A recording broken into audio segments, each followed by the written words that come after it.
તમે ઘણા બધા કોરિયન મૂવીઝમાં જોયું છે કે કોરિયન ગર્લે સ્કર્ટ કે શોર્ટની નીચે એકદમ ફંકી અને ડિઝાઇનર ટી શર્ટ વિયર કર્યા છે. તમને એ ટી શર્ટ ગમતા હશે, પણ તમારો પ્રશ્ન એ છે કે ક્યાંથી પરચેસિંગ કરવું. તો તમારે ચિંતા કરવાની જરૂર નથી. તમારા માટે સ્પેશિયલી કોરિયન ટી શર્ટમાં ઇમ્પોર્ટેડ સ્ટોક લઈ આવ્યા છીએ. ફેબ્રિકની વાત કરીએ તો એકદમ લાઇટ વેટ સોફ્ટ વુલન રહેવાનું છે, સાથે એકદમ ફેન્સી ડાયમંડ વર્ક રહેવાનું છે. સાઇઝની વાત કરીએ તો સાઇઝ રહેવાની છે એલ, એક્સેલ અને ડબલ એક્સેલ, 3 સાઇઝ રહેવાની છે.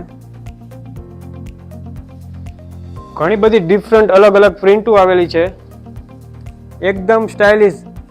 તમારે બધાથી અલગ અને કંઈક ડિફરન્ટ ટાઈપનું કલેક્શન વેર કરવું છે તો અમારા સ્ટોર ઉપર મળી જવાનું છે. પ્રાઇસની વાત કરીએ તો ઓનલી પ્રાઇસ રહેવાની છે 1200, 1200 રૂપિયા પ્રાઇસ રહેવાની છે. 100% રિયલ કોરિયન રહેવાનું છે, એકદમ ઇમ્પોર્ટેડ કલેક્શન રહેવાનું છે. આવું જ